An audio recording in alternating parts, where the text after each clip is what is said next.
नमस्कार दोस्तों, मैं हूं डॉक्टर कनिका सिंह। तो दोस्तों, आज हम बात करेंगे एक ऐसे हेल्थ इशू के बारे में जो आजकल हर एक दूसरे घर में जो है आपको मिल जाता है। वो है थायराइड। तो दोस्तों, क्या आपका वजन जो है अचानक तेजी से बढ़ना स्टार्ट हो गया है या घटना स्टार्ट हो गया है? क्या आपको थकावट सी महसूस होती रहती है? क्या आपके मूड स्विंग्स रहते हैं, यानी कि आपको कभी भी उदासी आ जाती है, कभी भी मूड चेंज हो जाता है, इरिटेशन हो जाती है, या आपको हेयर फॉल हो रहा है? ये सारे जो लक्षण हैं वो थायराइड के हो सकते हैं। तो दोस्तों, चलिए जान लेते हैं थायराइड के लक्षण के बारे में, और थायराइड होता क्या है, क्यों होता है, उन सब चीजों के बारे में। तो चलिए देर ना करते हुए वीडियो को शुरू कर लेते हैं। तो दोस्तों, थायराइड एक छोटी सी ग्लैंड होती है जो कि हमारे गले के सामने की ओर स्थित होती है। ये कुछ हार्मोन्स को स्रावित करती है, जो कि होते हैं T3 और T4 हार्मोन्स, जो कि हमारे मेटाबॉलिज्म को कंट्रोल करने का काम करते हैं।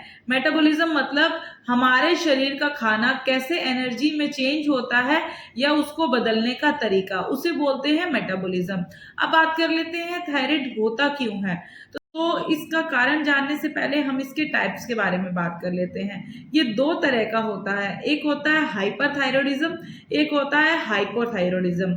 हाइपोथायरॉयडिज्म मतलब जब थायराइड ग्लैंड जो है वो कब हार्मोन्स बनाती है, तो वो हाइपोथायरॉयडिज्म होता है, और जब ग्लैंड ज्यादा हार्मोन बनाती है तो वो हाइपरथायरॉयडिज्म हो जाता है। अब बात कर लेते हैं कि इस ऐसे क्या क्या कारण है जिसकी वजह से थायराइड जो है वो हो सकता है। तो सबसे पहला कारण और सबसे कॉमन आ जाता है आयोडीन की कमी होना। अगर हमारे शरीर में आयोडीन की कमी हो जाती है तो हमें थायराइड जो है वो देखने को मिल जाता है।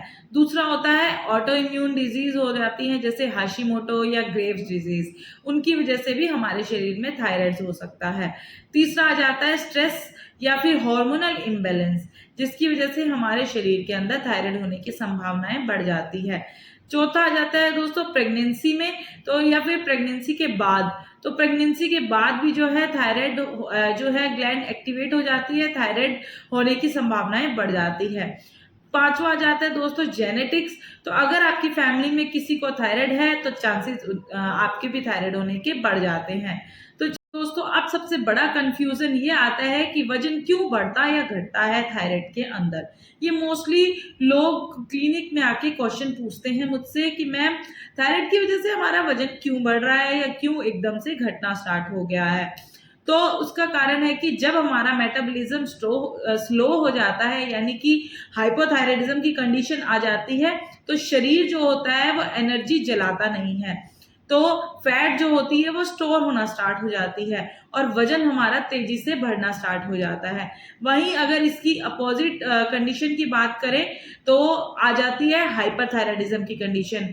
जब हमारा मेटाबॉलिज्म एकदम से फास्ट हो जाता है और तेजी से बॉडी जो है हमारी एनर्जी को चलाना स्टार्ट कर देती है, तो लोगों का बिना कोशिश के ही वजन एकदम से घटने लग जाता है और वीकनेस भी महसूस होना स्टार्ट हो जाती है। लेकिन सिर्फ वजन ही नहीं, और भी ऐसे बहुत सारे सिम्टम्स हो सकते हैं जो थायराइड को इंडिकेट करते हैं, जैसे कि एकदम से थकावट रहना, थकान रहना, हेयर फॉल होना, मूड स्विंग्स हो जाना, या कॉन्स्टिपेशन या लूज मोशंस अल्टरनेट डेज पे होते रहना, या इरेगुलर पीरियड्स हो जाना, या फिर आपके मेमोरीज के इशू आ जाने। ये सारे सिम्टम्स जो है वो थायराइड के देखे जा सकते हैं। तो दोस्तों, अच्छी बात ये आ जाती है कि थायराइड जो है वो मैनेजेबल है। सही डायग्नोस किया जाए और ट्रीटमेंट किया जाए तो आप जो है थायराइड को मैनेज कर सकते हैं।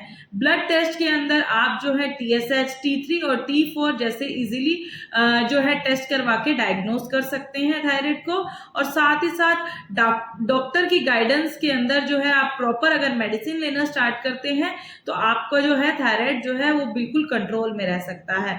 लाइफस्टाइल में कुछ बदलाव, जैसे कि आयोडीन रिच डाइट लेना, या फिर स्ट्रेस को मैनेज करना, या फिर और जो है डेली रेगुलर एक्सरसाइजेस करना, बहुत ज्यादा हेल्पफुल हो सकता है। और आप जो है इन सारी चीजों को जो है अगर यूज करते हैं तो आपका थायराइड जरूर कंट्रोल में आ सकता है। हर 6 महीने में आपको थायराइड टेस्ट करवा लेना चाहिए। ये जो है आपके लिए बहुत ज्यादा जरूरी है, जिससे जो है आपको थायराइड आपका घट रहा है, बढ़ रहा है, नॉर्मल है या नहीं है, इस बारे में पता लग सकता है। दोस्तों अब बात कर लेते हैं होम्योपैथिक मेडिसिन की, जो कि एक नेचुरल और साइड इफेक्ट फ्री तरीका है इस बीमारी को कंट्रोल करने का। तो कुछ प्रमुख होम्योपैथिक दवाइयां हैं जो थायराइड के इलाज में काम में आती हैं। सबसे पहली और सबसे कॉमन मेडिसिन है जो कोई भी जो है पेशेंट को आप प्रिस्क्राइब कर सकते हैं, वो है थायराइडिनम मेडिसिन। बहुत ही प्रमुख मेडिसिन है थायराइड की, जो हर तरह के थायराइड को कंट्रोल में रखती है। आपको थायराइडिनम मेडिसिन को 3x या 6x पोटेंसी के अंदर जो है यूज करना है। अगर आपको हाइपोथायराइडिज्म की कंडीशन है, उसके लिए ये बहुत ही बेहतरीन दवाई है। ये थायराइड हार्मोन के लेवल को कंट्रोल में रखती है, उसको बैलेंस बनाने में मदद करती है। दोस्तों दूसरी मेडिसिन आ जाती है कलकेरिया काब। जब आपका वजन बहुत तेजी से बढ़ गया है और पसीना बहुत ज्यादा आता है और थकावट हमेशा बनी रहती है और आपको थायराइड जो है एकदम कंटिन्यू बढ़ता ही जा रहा है, तो आप जो है कलकेरिया काब मेडिसिन का यूज कर सकते हैं। आप जो है कलकेरिया काब की 30 पोटेंसी का यूज करना स्टार्ट कीजिए। 2-2 बूंद करके दिन में 3 बार लेना स्टार्ट कीजिए। कंटिन्यू आप इसका यूज कीजिए, 1 से 1.5 महीने तक आपका थायराइड कंट्रोल में आना स्टार्ट हो जाएगा। पर शर्त ये है कि आपके सिम्टम जो मैंने बताए हैं वो होने चाहिए। तीसरा आ जाता है दोस्तों सीपिया मेडिसिन। महिलाओं के अंदर अगर आप जो है हार्मोनल इम्बैलेंस हो रहा है, तो उसके लिए बहुत ज्यादा असरदार दवाई है सीपिया। अगर आप एक महिला हैं और आपके अंदर हार्मोनल इम्बैलेंस की प्रॉब्लम है, जिसकी वजह से आपको थायराइड फेस करना पड़ रहा है, तो आप सीपिया मेडिसिन का बेझिझक होकर इस्तेमाल कर सकते हैं। दोस्तों नेक्स्ट आ जाती है लाइकोपोडियम मेडिसिन।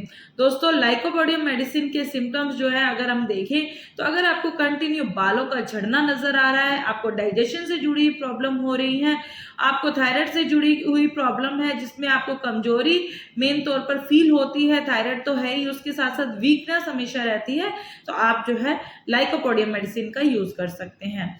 और नेक्स्ट मेडिसिन की अगर हम बात करें तो आ जाती है दोस्तों नेट्रम्यूर। खास तौर पर यह जो है थायराइड की वजह से अगर डिप्रेशन आपको फील होता है या आपको जो इमोशंस हैं उसमें उतार चढ़ाव देखने को मिलता है, तो ये मेडिसिन उसके लिए बहुत ज्यादा कारगर साबित हो सकती है।